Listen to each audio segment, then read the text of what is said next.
చేస్తే 99 సంవత్సరాలు ఉంటాయటండి. మనం లేకపోయినా ఆ సందేశం ఉంటుంది. తర్వాత మన రాబోయే జనరేషన్స్, నా పిల్లలకి నేనేం చెప్తున్నాను అనేది తెలియకపోవచ్చు. ఒక రోజున మా డాడీ ఇట్లా మాట్లాడారనే విషయం తెలుస్తుంది. ఓకే, చాలా సంతోషం అండి. నేను చాలా క్విక్గా కొన్ని మాటలు చెప్పి, ఎందుకంటే చాలామంది పెద్దలు ఉన్నారు, వారు కూడా మరి ఈ క్రిస్మస్ సందర్భంలో కొన్ని విషయాలు మనతో షేర్ చేసుకుంటారు, పంచుకుంటారు. అది చాలా ప్రాముఖ్యం.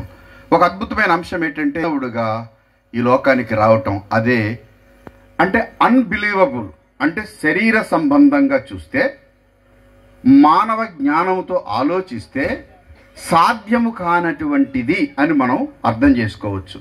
కానీ బైబిల్ ఏం చెప్తుందంటే దేవునికి అసాధ్యమైనది ఏది కూడా లేదు అనే విషయాన్ని మనం అర్థం చేసుకోవాలి.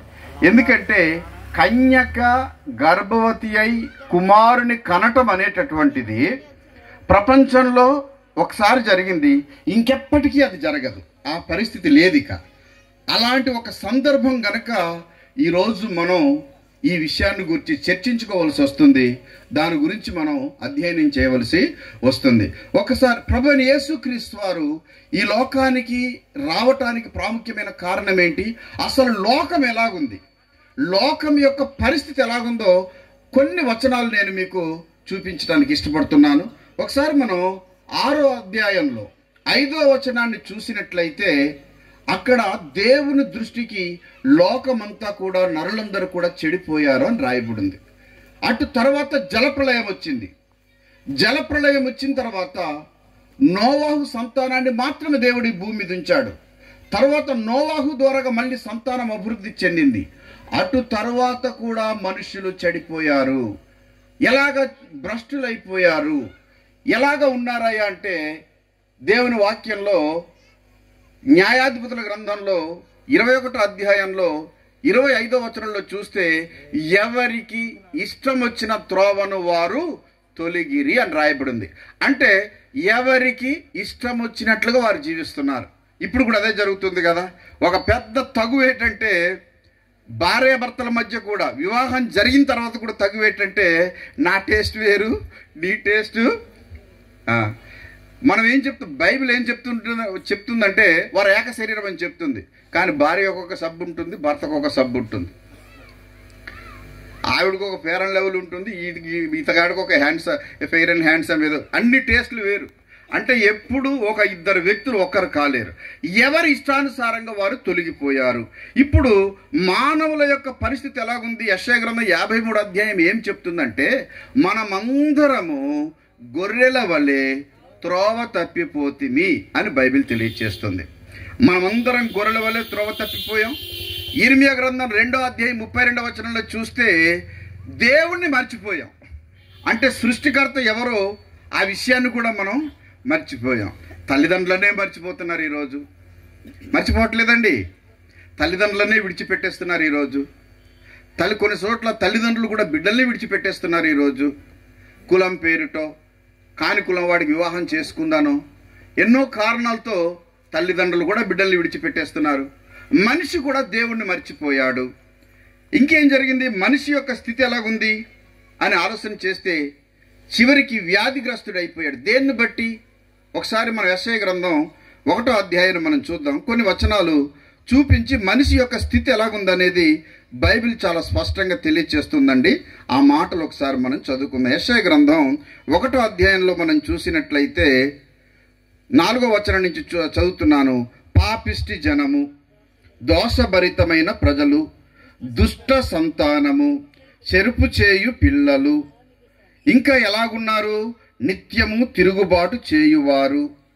ఇంకా ఏముంది, ప్రతి వాని నడినెత్తిన వ్యాధి కలిగి ఉన్నాడు, ప్రతి వాని గుండె బలహీనమైపోయింది, అరికాలు మొదలుకొని తల వరకు స్వస్థత కొంచెమైనా కూడా లేదు, ఎక్కడ చూసినా గాయములు, దెబ్బలు.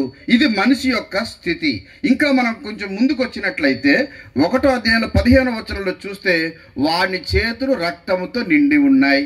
అంటే నరహంతకులుగా ఉన్నారు. భార్యను చంపేవాళ్ళు కొందరు, భర్తను చంపేవాళ్ళు కొందరు, బిడ్డల్ని చంపేవాళ్ళు కొందరు. భ్రూణ హత్యలు అంటే ఏంటి? భ్రూణ హత్యలు అంటే ఏంటండి? ఎబార్సన్స్.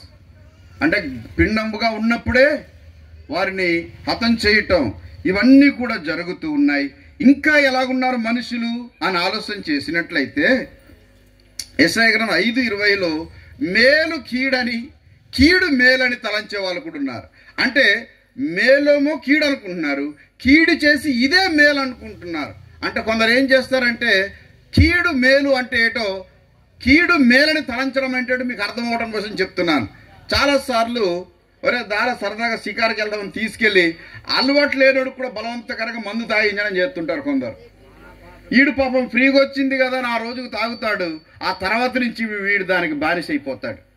అంటే కీడు మేలని, మేలు కీడని తలంచేటటువంటి వారు ఉన్నారు. సో ఇలాంటి ప్రజలు, మనుషులందరూ కూడా చెడిపోయారు. ఇంకా కొన్ని విషయాలు చెప్పాడు అపోస్తలుడైనటువంటి పౌలు రోమా పత్రికలో. మనుషులు ఇంకా ఎలాగున్నారో అక్కడ చెప్పుకొచ్చారు. ఈ మాటలు చెప్పిన తర్వాత క్రీస్తు ప్రభువారు ఏం చేశారో ఒక 2 మాటలు చెప్పి నేను నా సమయాన్ని ముగించడానికి ఇష్టపడుతున్నాను. రోమీయులకు రాసిన పత్రికలో 1వ అధ్యాయంలో మనుషులు ఏ రీతిగా ఉన్నారయ్యా అనేది ఆలోచన చేస్తే ఇక్కడ చాలా స్పష్టంగా వివరించి తెలియచేస్తున్నారు. మరి ఈ యొక్క అపోస్తలుడైనటువంటి పౌలు ఇది తెలియచేస్తున్నాడు. ఏం తెలియజేస్తున్నారు అని ఆలోచన చేస్తే 1వ అధ్యాయం 20వ వచనం నుంచి మనం చదువుకుందాం. ఆయన అదృశ్య లక్షణములు అనగా ఆయన నిత్య శక్తియు దేవత్వమును జగత్తుత్పత్తి మొదలుకొని సృష్టింపబడిన వస్తువులను ఆలోచించుట వలన తేటపడుచున్నవి గనుక వారు నిరుత్తరులైరి. మరియు వారు దేవుని ఎరిగియు ఆయనను దేవునిగా మహిమపరచలేదు, కృతజ్ఞతాస్తుతులు చెల్లింపను లేదు గాని తమ వాదముల యందు వ్యర్థులైరి. వారి అవివేక హృదయము అంధకారమాయెను, తాము జ్ఞానులమని చెప్పుకొనుసు బుద్ధిహీనులైరి. వారు అక్షయుడగు దేవుని మహిమను క్షయమగు మనుషుల యొక్కయు పక్షుల యొక్కయు చతుష్పాద జంతువుల యొక్కయు పురుగుల యొక్కయు ప్రతిమా రూపముగా మార్చిరి. ఇది ఒక కాంట్రడిక్షన్, అంటే ఇది ఒక వివాదాస్పదమైన వచనంగా మనం చూడొచ్చు. అంటే ఎలాగునంటే మన దేశంలో ఇప్పుడు వాస్తవానికి భారతీయులు వేరు, ఆర్యన్స్ వేరు. ఆర్యన్స్ సెంట్రల్ ఆసియా నుంచి, మధ్య ఆసియా నుంచి వచ్చారు. ఇక్కడ బైబిల్ ఎక్కడ రాయబడింది, ఎక్కడ ప్రాంతాల గురించి? ఇది రోమా గురించి రాయబడినటువంటి అంశం. చతుష్పాద జంతువులు అంటే 4 కాళ్ళున్న జంతువుల రూపంలో దేవుని మార్చారు అని. ఎద్దును అంటే నందిని మొట్టమొదటిసారిగా ఐగుప్తు నుంచి కానానుకు వస్తున్నప్పుడు, హోరేబు దగ్గరకు వచ్చినప్పుడు బంగారంతో నందిని తయారు చేసుకున్నారు. ఇది మన భారతీయులు ఏమనుకుంటున్నారంటే మాకు వ్యతిరేకంగా మాట్లాడుతున్నారు పాస్టర్స్ అని మా మీద దండెత్తుతున్నారు. కానీ మీకు వ్యతిరేకం కాదు, ఎవరికి వ్యతిరేకం కాదు. ప్రపంచంలో జరిగిన సన్నివేశాలు, ఆయా ప్రదేశాల్లో జరిగిన సన్నివేశాలు ఇక్కడ లిఖించబడ్డ వాటిని మాత్రమే ప్రస్తావించుచున్నామే తప్ప కానీ ఎవరిని విమర్శించాలని కానీ ఎవరిని దూషించాలని కానీ కాదు. నా పేరు సత్యనారాయణ. మా నాన్నగారు అన్నవరం దేవస్థానంలో నా పేరు పెట్టారు. సో మనందరం కూడా వీఆర్ ఆల్ బ్రాట్ ఫ్రమ్ మన హిందూయిజం. మనం అక్కడి నుంచే మనం బయటకు వచ్చాం. కానీ మనందరం కూడా దేవుని తెలుసుకొని దేవుడు అనుగ్రహించిన కృపలో కొన్ని మాటలు తెలియజేస్తున్నానంటే చాలాసార్లు ఈ వచనాలు వివాదాస్పదం అవుతున్నాయి. ఇవి మా కోసమే చెప్పారని కొందరు మన సహోదరులు మన మీద దాడి చేయడానికి ప్రయత్నిస్తుంటారు. కానీ ఈ రోమా పత్రిక అనేది రోమాలో ఉన్నటువంటి ప్రజలను గూర్చి, అక్కడ ఉన్నటువంటి సంఘానికి ఆయన వ్రాసేటప్పుడు ఏం చెప్పారంటే చతుష్పాద జంతువుల యొక్కయు పక్షుల యొక్కయు రూపములో దేవుని యొక్క ఆకారాన్ని మార్చేశారయ్యా అని బాధపడుతూ, ఇంకా దీని వలన ఏమి జరిగింది, వీరు సత్యాన్ని తెలుసుకోలేదు, ఇంకా ఏం చేశారు అని ఆలోచన చేస్తే, అలాగ చేసిన తర్వాత ఈ హేతువు చేత వారు తమ హృదయముల దురాశలను అనుసరించి తమ శరీరములను పరస్పరం అవమానపరుచుకున్నట్లు దేవుడు వారిని అపవిత్రతకు అప్పగించెను. అట్టివారు దేవుని సత్యమును అసత్యమునకు మార్చి సృష్టికర్తకు ప్రతిగా సృష్టమును పూజించి సేవించిరి. యుగ యుగముల వరకు ఆయన స్తోత్రార్హుడై ఉన్నాడు. ఒకరోజు ఒక వ్యక్తికి దేవుడు ప్రత్యక్షమైతే ఎలా ప్రత్యక్షమయ్యాడు? అకార్డింగ్ టు ద బైబిల్ పరిశుద్ధ గ్రంథంలో రాయబడిన దాని ప్రకారంగా ఏ విధంగా దేవుని ప్రత్యక్షత మోసేకు వచ్చిందయ్యా అంటే, గొర్రెలను కాసుకుంటూ మేకల్ని కాసుకుంటూ ఒక పర్వతం మీదకి వెళ్ళినప్పుడు ఒక పొదలో నుంచి మంటలు వస్తున్నాయి కానీ పొద కాలిపోవటం లేదు. అప్పుడు ఒక స్వరం వినబడింది, నీ చెప్పులు అక్కడ తీయరా బాబు అన్నాడు. అయ్యా నువ్వు చెప్పులు తీయమంటున్నావు, నువ్వేంటి అంటే, అసలు నువ్వెవరు, నీ పేరేంటి? I am that I am అంటే నేను ఉన్నవాణ్ణి అనువాణ్ణి. నేను ఉన్నవాణ్ణి ఎప్పటి నుంచి ఉన్నాను? ఫ్రమ్ ద బిగినింగ్ అంటే ప్రారంభం నుంచి. అందు గురించి ఆది అందు దేవుడు భూమి ఆకాశములను సృజించెను. ఇన్ ద బిగినింగ్, ప్రారంభములో. దానికి ఎప్పుడు ప్రారంభం వీ డోంట్ నో, మనకు తెలియదు. ఒకసారి సైంటిస్టులు ఈ యొక్క భూమి చుట్టుకొలత తెలుసుకోవాలని ఒక రాకెట్ని పంపారండి. అది వెళ్ళింది, ఇప్పుడు ఇంకా రాలేదు. దీని వైశాల్యం గురించి మనకే చిన్న చిన్న విషయాలు, మన దేశం గురించే మనకు తెలియదు, మన రాష్ట్రంలో ఉన్న కొన్ని ప్రాంతాల గురించే మనకు తెలియదు. ఈ సృష్టిని గూర్చి, సృష్టిలో ఉన్న విషయాలన్నిటిని గూర్చి ఇది మన జ్ఞానానికి మించినటువంటిది. కనుక మనుషులు ఇలాంటి హృదయం కలిగి ఉన్నందుకు ఇంకా ఎలాగున్నారు మనిషి హృదయం అని చెప్తే, అందువలన దేవుడు తుచ్చమైన అభిలాషలకు వారిని అప్పగించెను. వారి స్త్రీలు సైతం స్వాభావిక ధర్మమును విడిచి స్వాభావిక విరుద్ధమైన ధర్మమును అనుసరించిరి. దీన్ని ఇంగ్లీష్ బైబిల్లో చూస్తే హోమియోసెక్సువల్ అనే పదం ఉపయోగించబడి ఉంది. అంటే ఏంటంటే, స్త్రీలు ఎవరికి పెళ్లి చేసుకోవాలండి? పెళ్లి చేసుకోవాలనుకుంటే ఎవరికి చేసుకోవాలమ్మా? ముసలోడైనా పర్లేదు కానీ మగోడికే. కానీ స్త్రీలు పెళ్లి చేసుకున్నారు. స్త్రీలు తమ స్వాభావికమైన ధర్మమును విడిచి, ఇదేదో ఇప్పుడు క్రొత్తగా అమెరికాలో వచ్చిన ట్రెండ్ అనుకోకండి. 2000 సంవత్సరాలకు పూర్వం రోమా నగరంలో అక్కడ ప్రజల యొక్క జీవితాలు ఇంత దుర్భరంగా ఉన్నాయి. అలాగే పురుషులు కూడా. వీళ్ళకేం తెగులొచ్చిందో, వీళ్ళు కూడా ఏం చేశారు? వీళ్ళు కూడా మగోళ్ళు మొన్న ఢిల్లీలో ఒక పెద్ద తగు వచ్చి పడింది. వాళ్ళిద్దరు ఇష్టపడ్డారు. ఇద్దరు ఇష్టపడ్డారని అందులో ఒకళ్ళు ఏం చేశారంటే లేడీ కింద ఆపరేషన్ చేయించుకున్నారు. లేడీ కింద ఆపరేషన్ చేసుకుంటే ఈ మగోడు పారిపోయాడు, దాన్ని వదిలేసి. ఆడు కోర్టులో వేసాడు, తగు కోర్టులో నడుస్తుంది, ఢిల్లీ హైకోర్టులో. ఓకే, ఇట్స్ గోయింగ్ అని జరుగుతున్నాయి. ఇలాంటి ఒక దుష్టత్వం ఎప్పటి నుంచి ఉంది? చెడిపోయింది. ఇప్పుడు ఈ పరిస్థితిని ఎవరు చక్కదిద్దాలి? అసలు మనుషులు ఇంతగా చెడిపోవటానికి గల కారణం ఏంటి? మనుషులు భ్రష్టులైపోవడానికి గల కారణం ఏంటి? మనం ముందుగా చూసాం, దేవుణ్ణి మర్చిపోయారు. ఎవరికి ఇష్టమైనటువంటి త్రోవల వారు నడుస్తున్నారు. ఎందుకంటే మన చట్టాలు ఏం చెప్తాయంటే, ఈజ్ ఆల్సో ఇండివిజువల్ అండి, మేజర్ అండి, 18 సంవత్సరాలు నిండయండి, గాడిదలా ఊరేగుతుందండి ఊరి మీద అంటే కుదురుతుందా? చట్టాలు చెప్తాయి అలాగా. కానీ తల్లిదండ్రులుగా మనం కొన్ని డిసిప్లైన్ చేసుకోవాలి, క్రమశిక్షణ చేసుకోవాలి, బిడ్డల్ని ప్రభు శిక్షలో పెంచడం నేర్చుకోవాలి. క్రిస్మస్ ఆరాధనలు జరుగుతుంటాయి, క్రిస్మస్ డ్యాన్స్లు వేస్తాం, వాక్యాలు రావు, దేవుని భయం లేదు, తల్లిదండ్రులకు లోబడ్డం లేదు, పెద్దలకు లోబడ్డం లేదు, దేవునికి లోబడ్డం లేదు, సమాజంలో ఎవరిని గౌరవించే పరిస్థితి కనిపించడం లేదు. బైబిల్ ఏం తెలియజేస్తుందంటే, దేవోక్తి లేని ఎడల జనులు కట్టులేక తిరుగుదురు. ఈ కారణాల చేత 3 విషయాలు. 1, లోకంలో ఏ మనిషికి సమాధానం లేదు. 2వది, మనిషికి రక్షణ లేదు. 3వది, మనిషికి నిరీక్షణ లేదు. నిరీక్షణ అంటే హోప్ అంటే ఒక రోజుకి నేను పలానా చోటికి వెళ్తాను, నిన్ను పలానాది పొందుకుంటానన్న నమ్మకం కనిపించడం లేదు. అందుకొరకే తండ్రి అయినటువంటి దేవుడు ప్రభు అయిన యేసుక్రీస్తు వారిని, తన అద్వితీయ కుమారుణ్ణి ఈ లోకానికి శరీరధారిగా పంపించారు. ఆయన వచ్చి ఆయన ఏం చేశారంటే, ఏ పాపముల చేతైతే, ఏ శాపముల చేతైతే మనం జీవిస్తున్నామో వారికి ఒక గొప్ప సందేశం ఇవ్వటానికి ఆయన ఈ లోకానికి వచ్చారు. యేసు ప్రభు వారు ప్రారంభించిన సందేశంలో ఇలా ప్రారంభించారు ఆయన.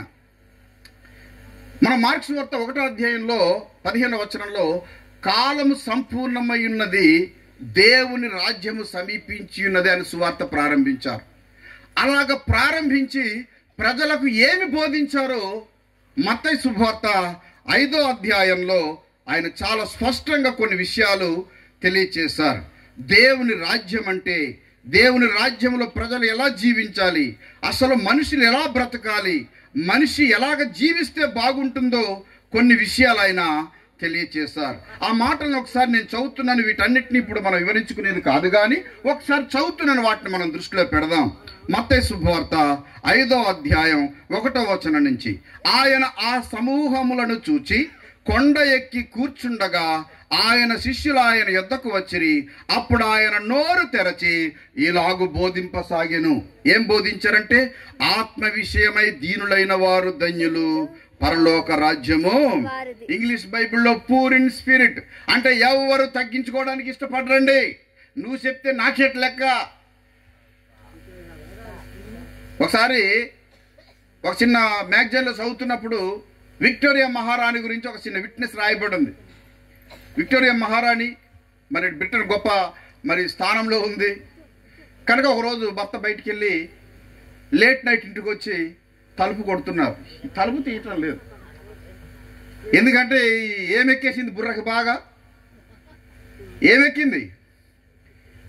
నేను దేశానికి రాని బుర్రకి ఎక్కేసింది. చాలాసార్లు అదే కదా. ఇప్పుడు ఎవరైనా లేడీస్ ఆడవాళ్ళు ఉద్యోగం అంటే చాలా మంది మంచోళ్ళు ఉంటారు లేండి, నన్నేం తప్పుగా అర్థం చేసుకోకండి. ఏదైనా కొంచెం సంపాదన కలిగినటువంటి స్త్రీ ఉంటే సంపాదన లేని పురుషుడు చాలా తేలిక అయిపోతాడు. కాసిని డబ్బులు ఈవిడ సంపాదించడం మొదలెట్టిందంటే పొద్దున్న లేచిన కానీ అంట్లకేసి ఈవిడ చూపించుంటారు మనోడికి. పని చేంజ్ అయిపోయింది. ఒకసారి నేను ఒక ఇంటికి వెళ్ళాను. అన్నయ్య మీ బావ వచ్చాడు, ఇదిగో మీ బావ వచ్చాడు అని లాయర్కి ఊరికి పిలిచేస్తుంది. ఎందుకంటే ఏట్రా బావ ఈ మర్మం ఏట్రా, అత్తవరం నేను తెగ పిలిచేస్తుంది, చెల్లి నీకా అంటే టీ పెట్టమనరా. చుట్టూ చూపుకు నేను వెళ్తే నన్ను ప్రేమించిన చెల్లి అయితే చాలా ఆవిడ కొంచెం టీ పెట్టి నా మొక్కలు పడేయాలి. మొగుడు అట్రా చెప్తుంది ఎంతసేపు అయినా. పాపం వాడు పని మానేసి వచ్చి టీ పెట్టి. సో ఆత్మ విషయమై దీనులైన వారు ధన్యులు. మనం ఎన్నో క్రిస్మస్లు జరిగిపోతున్నాయి. క్రిస్మస్లకు కూడా మనకు పోటీ వచ్చేసింది. ఇప్పుడు ఆ బాక్సులు పెట్టాడంటే ఈ బాక్సులు పెట్టడంలోనే మన జీవితం తరించిపోతుంది, కానీ మారు మనసు పొందడంలో లేదు. ఆడు అరిసాడంటే నేను అరవాలి, ఆడు కరిసాడంటే నేను కరవాలి. కొందరికి పండగలు జరుగుతాయి, చుట్టుపక్కల కొంత బ్యాచ్ ఉంటుంది, బీర్ బాటిల్ బ్యాచ్. ఏం క్రిస్మస్ రా అది? బతుకుల్లో మార్పు లేని క్రిస్మస్లు. ఎన్ని జరిగితే ప్రయోజనం ఏముంది?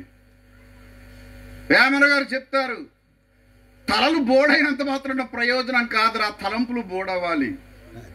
తలగడ ఎంటికలను రాలిపోతాడు, గొప్పవాడు కాడు, బట్ట బుర్రోడు అంటారు. ఎండ తెగ తగిలేస్తుంది ఎండాకాలం అయితే. వాడేం జ్ఞానవంతుడు కాదు, బుద్ధిమంతుడు కాదు, వాడు హృదయం సరి కావాలి. ఎందరో మనకంటే గొప్పవాళ్ళు పూర్వం ఉన్న పెద్దలు ఎన్నో మాటలు చెప్పారు, ఒక్క మాట మనకెక్కదు. యేసు ప్రభు వారు సమాజానికి ఇచ్చిన సందేశం ఆత్మ విషయమై దీనులైన వారు ధన్యులని చెప్పారు. ఇంకేం చెప్తున్నారు? దుఃఖపడువారు ధన్యులు. అంటే ఎందుకు? వారు ఓదార్చబడుదురు. ఎవరు దుఃఖపడతారు? ఎవరు కన్నీరు కారుస్తుంటారు? నేడు దినాన మన భారతదేశంలో ఈ 140 కోట్ల మంది జనాభా ఉన్న దేశంలో ఇంకా 30-40% మంది ప్రజలకు నివాస గృహాలు లేవు, ఉండడానికి చోటు లేదు. నేను ఒకసారి చాలాసార్లు నేను ముంబై వెళ్ళినప్పుడు ఆ స్లమ్ ఏరియాలో నేను చూసినప్పుడు ఎంత దుర్భరమైన పరిస్థితో వాళ్ళను చూసి ఇక్కడ మనల్ని చూసుకుంటే మనం ఎంతో ధనవంతులమని నేను భావిస్తూ ఉంటాను. అక్కడ మరి సిటీ ట్రైన్స్ ఉంటాయి. సిటీ ట్రైన్స్ నుంచి వెళ్తున్నప్పుడు అక్కడ మొత్తం నీళ్లు నిండిపోయి బురద ఉంటుంది. అక్కడే ఒక బరకం పరుచుకుంటారు, పైన ఒక గుడారం వేసుకుంటారు. అక్కడే దుర్భరమైన జీవితం. మరి అక్కడ పాములు వస్తుంటాయి, అనేక మంది మరి ఒక మెదడు వ్యాపుతో రకరకాల వ్యాధులతో చనిపోతుంటారు. ఎంతో దుర్భరమైన పరిస్థితి. ఇంకా ఆహారం లేని ప్రజలు ఎంతో మంది దుఃఖం కన్నీరు కారుస్తూ ఉంటారు. ఈ రోజు రాత్రి నీవు నేను క్రిస్మస్ అని చెప్పి ఇక్కడ సంతోషంగా ఉండొచ్చు, కానీ ఈ సమయంలో ఎందరో హాస్పిటల్స్లో, ఎందరో రోడ్డు ప్రమాదాల్లో, ఎందరో అనేక సమస్యల్లో, ఈ సమయంలో నా బిడ్డలకి కనీసం నేను వస్త్రాలు కొనలేకపోయినా నేర్చే వాళ్ళు కొందరు ఉంటారు. ఎంతో దీన స్థితిలో కొట్టిమిట్లాడుతున్న వారు ఉంటారు. వారందరికీ ఆయన ఇచ్చే సందేశం ఏంటంటే, ఇదిగో దుఃఖపడుతున్నారు, మీకు ఓదార్పు అనేది నేను ఇస్తాను. ఆయన ఓదార్పు ఇవ్వాలంటే ఏం చేయాలి? ఆయన నీకు ధైర్యపరచాలంటే ఏం చేయాలి? ఈ రాత్రికాల సమయంలో నువ్వు ఆయన దగ్గరికి రావాలి, ఆయనకి సమీపించాలి. ఆయన చెప్పారు, ప్రయాసపడి భారము మోసుకొనిచున్న సమస్తమైన వారలారా నా యుద్ధకు రండి, నేను మీకు విశ్రాంతిని, I will give you peace, నేను మీకు సమాధానాన్ని ఇస్తాను. అది లోకం ఇచ్చేది కాదు. చాలా మంది సమాధానం కోసం మత్తు పానీయాలకు బానిసలైపోతున్నారు. చాలా మంది నెమ్మది కోసం చాలా చెడు వ్యసనాలకు బానిసైపోతున్నారు. సమస్యల నుంచి బయటికి ఎలా రావాలో తెలియక, ఎవరితో చెప్పుకోవాలో తెలియక. అందుకే అవర్ హోప్ అనేది, మన నిరీక్షణ అనేది ప్రభు అయిన యేసుక్రీస్తు వారు. ఈరోజు నేను ధైర్యంగా నేను చెప్పగలిగినటువంటి మాట, 1997వ సంవత్సరంలో ఏప్రిల్ 28వ తారీఖున మా నాన్నగారు చనిపోయారు. అదే సంవత్సరం ఆగస్టు 25వ తారీఖున మా అన్నయ్య గారు చనిపోయారు. నాకు అప్పుడు ఏ బాధ్యతలు తెలియదు. నేను జాలీగా నా జీవితాన్ని గడుపుకుంటే ఏదో సువార్త చేస్తున్నాను. ఒక్కసారిగా నా జీవితం అంధకారంలోకి వెళ్ళిపోయింది. కానీ అప్పటికే క్రీస్తు ప్రభువాన్ని తెలుసుకొని ఉన్నాను కనుక నేను నా ప్రభు దగ్గరికి వెళ్ళాను, కన్నీరు కార్చాను. నేను అనేక చోట్ల సాక్ష్యం చెప్పాను. మా అన్నయ్య గారు మా నాన్నగారు చనిపోయిన తర్వాత మాకున్న 2 ఇళ్ళు కూడా కాల్చివేయబడ్డాయి. నా జీవితం ఆ రోడ్డు దగ్గర నుంచి ప్రారంభించబడింది. ఏమైతే నా దగ్గర నుంచి దూరం అయిపోయినావో అవన్నీ దేవుడు తిరిగి నాకు ఇచ్చాడు. నాకు ఎవరైతే ధైర్యంగా ఉన్నారో అనుకున్నాను, అన్నను పోగొట్టుకున్నాను. ఇలాంటి ఎంతోమంది అన్నల్ని ప్రభు నాకు ఈ యొక్క అల్లూరు జిల్లాలో అనేక మంది ప్రదేశాల్లో ఎంతోమంది దైవ సేవకుల్ని నాకు దేవుడు తోడుగా అనుగ్రహించాడు. నేను ఎంతో భయంతో ఉన్నా, ఎన్నో పరిస్థితులు వస్తాయనుకుంటే నేనే అనేక మందికి ధైర్యపరచడానికి కావలసిన కృపను ప్రభు అనుగ్రహించాడు. నేను సంవత్సరం కన్నీరు కారుస్తూ ఏడ్చాను. కానీ ప్రభువుకి ఏది ఇష్టమో అది చేస్తాడు. దానికి మనం శిరస్సు వంచవలసిందే, తల వంచవలసిందే. ఈ రాత్రి నువ్వు దుఃఖపడుతున్నావేమో, పరిస్థితులను బట్టి కృంగిపోతున్నావేమో, ఆయన చెప్తున్న మాట ఏంటంటే, దుఃఖపడువారు ధన్యులు, వారు ఓదార్చబడతారు. ప్రభువైన యేసుక్రీస్తు ఇచ్చిన సందేశం అది.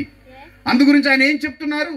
యెరూషలేము కుమార్తెల గురించి మాట్లాడినప్పుడు, అమ్మా నా కొరకు ఏడవవద్దు, మీ కొరకు మీ పిల్లల కోసం ఏడవండి. ఈ మాట ఎందుకు తెలియజేశారో తెలుసా? చాలా స్పష్టంగా రాయబడి ఉంటుంది. లూకా సువార్త 19వ అధ్యాయంలో 40-41 వచనాలకు వెళ్తే, ప్రభువు నిన్ను దర్శించిన కాలమున నీవు ఎరగకుంటివి, ఆయన పట్టణమును సమీపించి దాని విషయమై ఏడ్చి కన్నీరు కార్చారు. ఎందుకో తెలుసా? ఆ పట్టణానికి జరగబోయే ప్రమాదం గురించి. అటు తర్వాత యేసుక్రీస్తు వారు చనిపోయిన తర్వాత సమాధి చేయబడి పునరుద్ధరణకి వెళ్ళిపోయిన తర్వాత AD 70లో టైటస్ తీతు అనేటటువంటి ఒక రోమన్ ఎంపైర్ వచ్చి యెరూషలేము మందిరాన్ని కూల్చేసి అక్కడున్న ప్రజల్ని చంపేసి చాలా చిన్న భిన్నం చేసేసాడు. ప్రపంచ దేశాలకు చెదరగొట్టబడ్డారు. అటు తర్వాత AD 70 అంటే క్రీస్తు శకం 70వ సంవత్సరం నుంచి 1948వ సంవత్సరం వరకు ఇశ్రాయేలు ప్రజలకు దేశం లేదు సొంతది. అది జరగబోతుందని యేసుక్రీస్తు వారు ముందుగా ఏడ్చారు. ఆయన నీ కోసం ఏడ్చారు, నీ కోసం కన్నీరు కార్చారు. నువ్వు నశించిపోకూడదని, నువ్వు పాపంలో పడి నశించిపోకూడదని ఆయన నీ గురించి కన్నీరు కార్చారు. ఆయన ఎంత గొప్ప దేవుడు! ఇప్పటికీ తండ్రి కుడిపార్శ్వం నుండి మన కోసం విజ్ఞాపన చేస్తున్నాడని బైబిల్ తెలియజేస్తుంది. I believe that. నేను దాన్ని విశ్వసిస్తున్నాను, నమ్ముతున్నాను. అందుకొరకు ఈరోజు ధైర్యంగా నెమ్మదిగా నేను జీవించగలుగుతున్నాను. ఇంకా ఆయన చాలా సాత్వికులు ధన్యులు. సాత్వికులు అంటే గొర్రెల గురించి చెప్పుకోవచ్చు. ఎవరితో జగడమాడు మౌనంగా వాటి పని వాటికి వెళ్ళిపోతుంటాయండి. మన పేరు సాల్మన్ రాజు, లేదా మన పేరు అబ్రహాం, ఒక్క మాట తగ్గడు. ఎందుకు పేర్లు పెట్టుకోవటం? పేర్లేమో అన్నీ ఒకసారి రాజోమంగి సెంటర్లో దేవుడి పాలయ్య గారు మేము అందరం అక్కడ వర్షం చినుకులు నటి వస్తున్నాయి. అక్కడ ఉన్నాం. అక్కడ పడిపోయినాడు ఒకడు, సరిగ్గా 6 అడుగులు ఉన్నాడు. మై నేమ్ ఈజ్ సాల్మన్ రాజు అంటున్నాడు. మాట్లాడితే పాస్టర్ బాబు కొంచెం మౌనంగా ఉండరా అంటే తాగేసి పడిపోయాడు. దేవుడు పరువు తీయడం ఇంకెవరు తీయాలి? ఇంకా జీవితం సాత్వికులు. ఈరోజు మనమే కత్తులు పట్టుకొని, మనమే కర్రలు పట్టుకొని, తగువులకి మనమే, యుద్ధాలకు మనమే. నో, ప్రపంచంలో గొప్ప శక్తి ఏంటంటే నువ్వు మౌనంగా నువ్వు తలదించుకోవటమే. నీ శత్రువు కూడా నీ యొక్క శాంతాన్ని చూసి సిగ్గుపడి తగ్గి వెనక్కి వెళ్ళిపోతాడు. కానీ ఈరోజు అది జరగటం లేదు. భార్య భర్తల మధ్య అది లోపించేసింది. ప్రతి ఒక్కరికి ఈగో పెరిగిపోయింది. నేను గొప్ప అంటే నేను గొప్ప అనే అభిప్రాయాలతో ఈరోజు కుటుంబాలు విచ్ఛిన్నమైపోతున్నాయి. మీరు ఒకసారి ఒక కోర్టులోకి వెళ్ళి అసలు ఈ కేసులు ఎన్నున్నాయి, దీని పరిస్థితులు ఏంటని అడిగితే అక్కడ చెప్పి చాలా రీజన్స్, వెరీ సిల్లీ రీజన్స్, చిన్న చిన్న విషయాలకి భార్య భర్తలు డివోర్స్ తీసుకుంటున్నారు. ఎందుకో తెలుసా? తగ్గించుకునే స్వభావం లేదు. అందుకే సాత్వికులు ధన్యులు, వారు భూలోకమును. ప్రభువైన యేసుక్రీస్తు వారు ఆయన ఎక్కడ అరవలేదు, కేకలు వేయలేదు, యుద్ధం చేయలేదు. ఆయన తన్నేవారికి తన ఈపునిచ్చాడు, కొట్టేవారికి చెంపనిచ్చాడు, ఉమ్ము వేసేవారికి ముఖాన్నిచ్చాడు. ఆయన మారు మాట అయినా పలకలేదు. ఆ ఆదర్శాన్ని తీసుకోవలసిన మనం ఈరోజు ఎలా జీవిస్తున్నాం? ప్రభువైన యేసుక్రీస్తు వారు వచ్చి బోధించింది. ఈరోజు మనం శత్రువులను ప్రేమించలేకపోతున్నాం. ఎవరైనా మనకు దూషిస్తే ప్రతి దూషణ చేస్తున్నాం. అది చేయకూడదని బైబిల్ తెలియజేస్తుంది. శత్రువులను ప్రేమించమంటుంది, దీవించమంటుంది, దూషణకు ప్రతి దూషణ చేయవద్దంటుంది, కీడుకు ప్రతికూడి చేయవద్దంటుంది. అలాగూ చేస్తే దేవుని రాజ్యాన్ని ఇక్కడ మనం చూడొచ్చు. అది స్థాపించడానికి ప్రభువైన యేసుక్రీస్తు వారి లోకానికి వచ్చి మనుషులందరి కొరకు ఆయన ప్రాణం పెట్టారు. అందరి కొరకు హెబ్రీ 2:9 రాయబడింది, మనుషులందరి కొరకు ఆయన మరణించారు. ఒక దేశం కోసం కాదండి, ఒక రాష్ట్రం కోసం కాదండి, ఒక జాతి కోసం కాదండి, ఆయన సమస్త మానవాళికి. అందుకొరకే బైబిల్ తెలియజేస్తుంది, యేసుక్రీస్తు అందరికీ ప్రభువు. అంటే దేవుడు పక్షపాతి కాడు అని రాయబడింది. దేవుడు పక్షపాతి కాడు, ఆయన అందరిని ప్రేమిస్తున్నాడు. యోహాను సువార్త 3:16లో దేవుడు లోకమును ఎంతో ప్రేమించాను. అలా ప్రేమించారు కనుక ఈరోజు మనందరం ఆయన దగ్గరికి రాగలిగాం. కనుక ఈ రాత్రికాల సమయంలో ఆ ప్రేమ, అందు గురించే the Christmas is the celebration festival of God's love. అంటే క్రిస్టమస్ అంటే ఏంటంటే దేవుని ప్రేమ మహోత్సవం. ప్రేమ అనేది బహుమానాలు ఇచ్చుకోవడంతో. ప్రేమిస్తే ఏం చేస్తారు చెప్పండి? కనీసం చాక్లెట్ అయినా.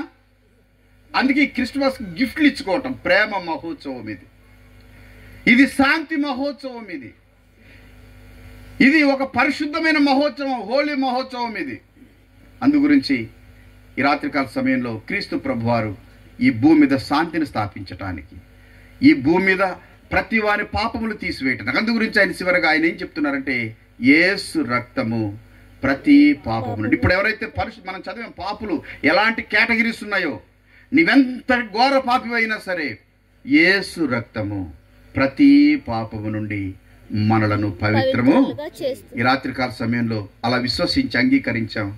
మన పాపములకు ప్రాయశ్చిత్తముగా ఆయనే మన కోసం ప్రాణం ఇచ్చారు. అందుకొరకే ఈరోజు ఆయన్ని జ్ఞాపకం చేసుకుంటూ ఆయన్ని మనం స్తుతిస్తున్నాం, ఆయన్ని మనం గణపరుస్తున్నాం, మహిమపరుస్తున్నాం. ఆయన నీ కోసం, నా కోసం, మనందరి కోసం. అందుగురించి లూకాసు వార్త 2:14లో సర్వోన్నతమైన స్థలములలో దేవునికి మహిమ, ఆయనకి ఇష్టలు అంటే ఆయన సన్నిధిలో వారి పాపములు ఒప్పుకొని విడిచిపెట్టి ఆయనకి నచ్చినట్లుగా లోబడి జీవించేవారు కావాలని కోరుకుంటున్నాడు. కనుక మీ జీవితాల్లో, మీ కుటుంబాల్లో మరి క్రిస్టమస్ సంతోష సమాధానాలు ఉండాలంటే ఆయనకి ఇష్టలుగా జీవించాలని కోరుకుంటూ, ఇంకా ఎవరైనా క్రీస్తుని ఎరగకపోతే ఆయన నీ కోసమే ఈ లోకానికి వచ్చారు, నీ కోసమే మరణించారు, నీ కోసమైన పునరుద్ధరణగా లేచారు, ఆయన పరలోకానికి ఎక్కి వెళ్ళారు, ఆయన మరలా వచ్చి మనల్ని తీసుకొని వెళ్తారని మనం ఎదురు చూస్తూ ఉన్నాం. అట్టి కృప మనందరికీ ప్రభు అనుగ్రహించునుగాక. ఆమేన్. Thank you one and all.